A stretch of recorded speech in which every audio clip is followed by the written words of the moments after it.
بسم اللہ الرحمن الرحیم۔ السلام علیکم پیارے دوستو، ایک ایسی قوم جب اس قوم کو بھوک لگتی تو اللہ تعالیٰ اس قوم کے لیے آسمانوں سے کھانا نازل فرماتے۔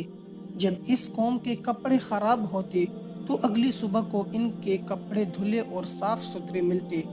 جب اس قوم کے ناخن یا بال بڑے ہوتے تو اگلی صبح کو ان کے ناخن اور بال ان کو صحیح اچھی حالت میں ملتے۔ اس کے علاوہ اور بہت سارے احسانات اور نعمتیں جو اللہ تعالیٰ نے خاص اس قوم کو عطا فرمائے، لیکن ان تمام نعمتوں کے باوجود یہ قوم اللہ تعالیٰ کی نافرمان کیوں ہوئی اور کیوں اللہ تعالیٰ کے عذاب کی مستحق قرار پائی؟ آج کے اس ویڈیو میں ہم آپ کو قوم بنی اسرائیل اور قوم یہود کے بارے میں بتائیں گے کہ یہ قوم کس نبی کی امت ہے، یہ قوم کہاں سے آئی، یہ دنیا سے کیا چاہتی ہے، اور اس قوم نے ہر نبی کے دور میں کون کون سے فسادات برپا کیے اور کتنے انبیاء کرام کو معاذ اللہ قتل کر دیے۔ لہٰذا ہماری اس ویڈیو کو آخر تک ضرور دیکھیے گا۔ پیارے دوستو، یہودی وہ بدبخت قوم ہے جس قوم کو اللہ تعالیٰ نے ہر طرح کی نعمتوں سے نوازا تھا، لیکن اس کے باوجود یہ قوم اللہ تعالیٰ کی نافرمان ثابت ہوئی اور ہر نبی کے دور میں یہ طرح طرح کے گناہوں کے اندر مبتلا ہو جاتے۔ یہ قوم پہلے دن سے ہی دنیا کے اندر فتنہ فساد برپا کرتی تھی۔ یہ وہ بدبخت قوم ہے جس قوم نے معاذ اللہ بہت سارے انبیاء کرام کو قتل کر دیا اور ان کو ناحق سولی پر چڑھا دیا۔ یہودی دنیا کی سب سے نافرمان قوم ہے۔ ان کی ہدایت کے لیے اللہ تعالیٰ نے بہت سارے انبیاء کرام کو مبعوث فرمایا، لیکن اس قوم نے ہر دور میں اللہ تعالیٰ کی انبیاء کرام کو جھٹلایا اور ان کو تکالیف پہنچائی۔ 1,24,000 انبیاء کرام میں سے سب سے زیادہ نبی قوم بنی اسرائیل کی طرف بھیجے گئے۔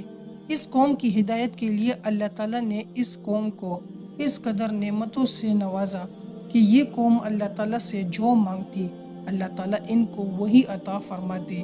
یہی وہ قوم تھی جس کے لیے اللہ تعالیٰ نے آسمانوں سے من و سلوہ اتارا، لیکن اس کے باوجود یہ قوم اللہ تعالیٰ کی نافرمانیاں کرنے لگی اور طرح طرح کے گناہوں کے اندر مبتلا ہو کر اللہ تعالیٰ کی ذات کو چھوڑ کر شرک اور بت پرستی کے اندر مبتلا ہو گئی۔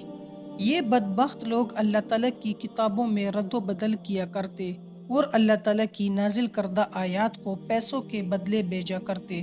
اس بدبخت قوم پر اللہ تعالیٰ نے جو کتابیں نازل فرمائی، یہ ان پاک کتابوں میں سے اپنے مطلب کی باتیں لے لیتے اور دوسری باتوں کو چھوڑ دیتے۔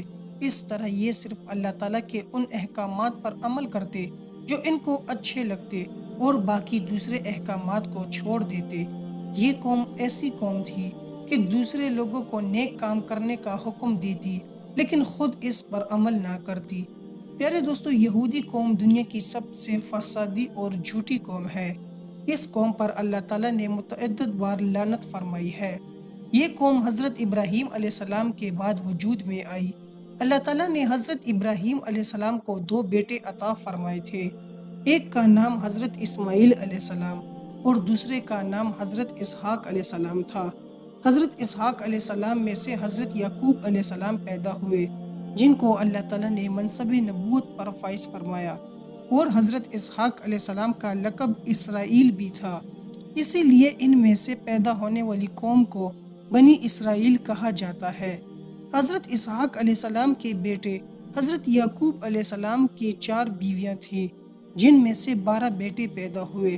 ان 12 بیٹوں میں سے سب سے چھوٹے بیٹے کا نام حضرت یوسف علیہ السلام تھا، جن کو اللہ تعالیٰ نے منصب نبوت پر فائز فرمایا تھا، اور انہی 12 بیٹوں میں سے ایک بیٹے کا نام یہودا تھا، جس میں سے قوم یہود پیدا ہوئی۔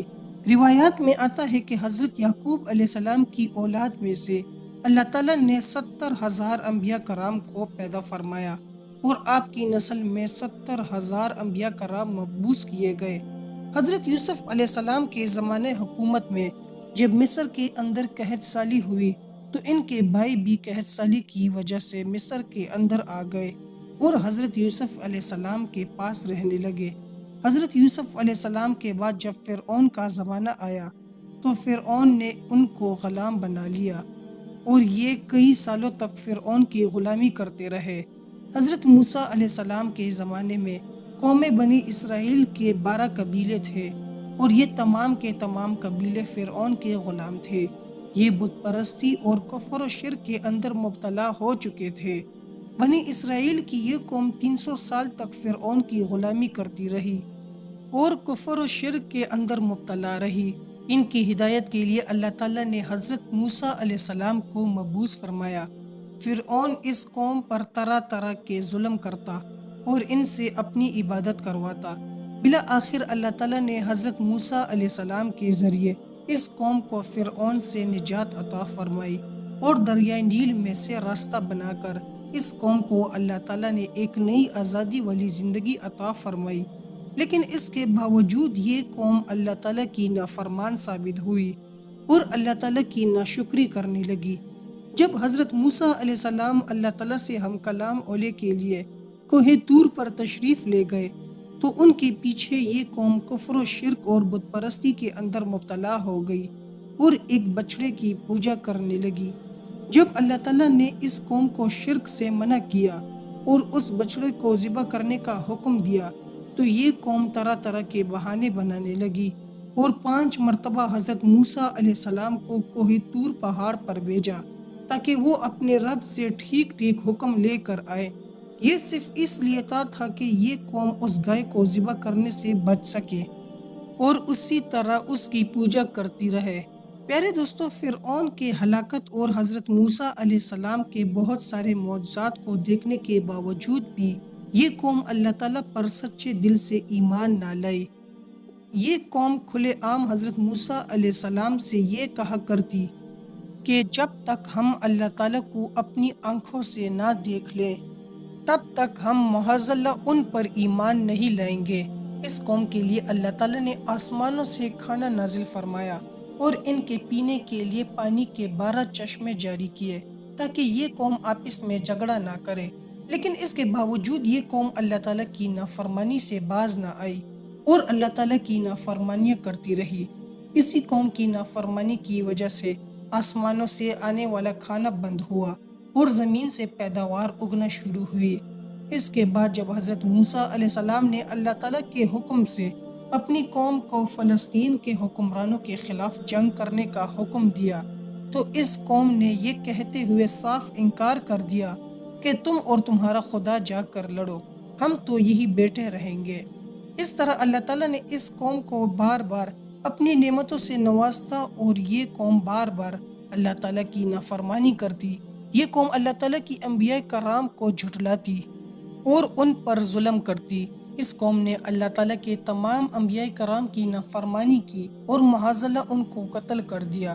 اسی قوم نے حضرت زکریا علیہ السلام اور حضرت یحییٰ علیہ السلام کو بھی قتل کروایا اور یہی قوم حضرت عیسیٰ علیہ السلام کو سولی پر چڑھانے کی سازش کے اندر ملوث تھی۔ پیارے دوستو، یہ قوم اللہ تعالیٰ کے بعض پیغمبروں کو مانتی ہے اور بعض کا انکار کرتی ہے۔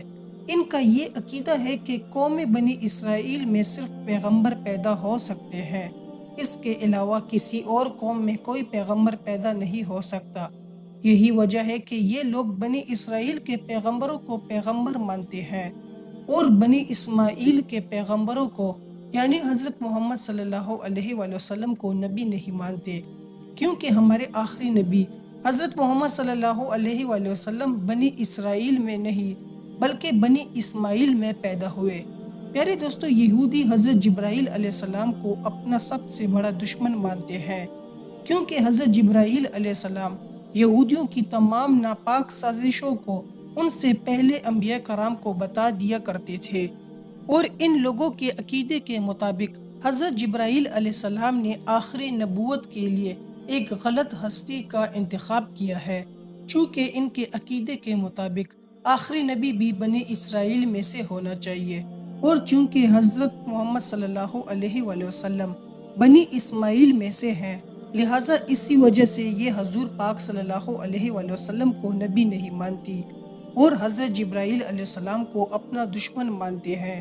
اس قوم کا یہ بھی عقیدہ ہے کہ یہ اللہ تعالیٰ کی سب سے لاڈلی قوم ہے۔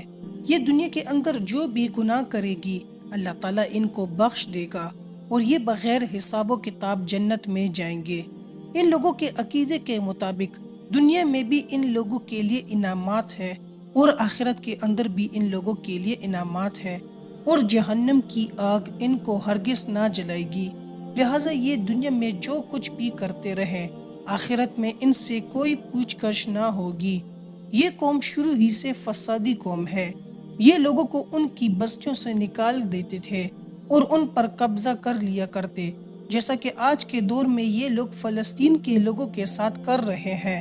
پیارے دوستو، یہ بدبخت قوم ہے جس نے ہمارے آخری نبی حضرت محمد صلی اللہ علیہ وآلہ وسلم کو بھی طرح طرح کی تکالیف دینے کی کوشش کی اور ان پر معاذ اللہ جادو کروایا۔ اسی قوم نے زمین کے اندر 2 بڑی جنگیں کر کے زمین میں فساد پھیلایا، اور یہی قوم تیسری بڑی جنگ کر کے زمین کے اندر دوبارہ سے فساد پھیلائے گی۔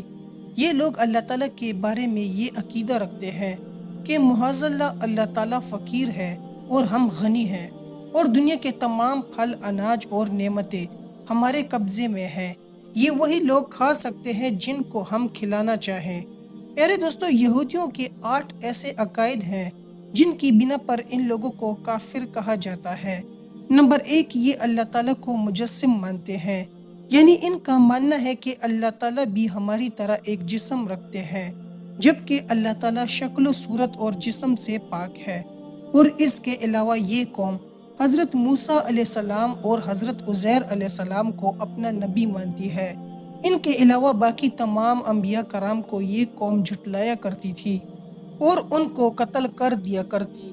یہ لوگ حضرت عزیر علیہ السلام کو اللہ تعالیٰ کا بیٹا مانتے ہیں، اور انہی لوگوں نے تورات کے اندر بھی تبدیلی کی۔ یہ لوگ حضرت عیسیٰ علیہ السلام کا انکار کرتے ہیں، حضرت عیسیٰ علیہ السلام کو اپنا دشمن اور مسیح دجال کو اپنا دوست اور مسیحا مانتے ہیں۔ ان لوگوں کے عقیدے کے مطابق حضرت عیسیٰ علیہ السلام معاذ اللہ دجال ہیں، اور دجال ان کا مسیحا ہے۔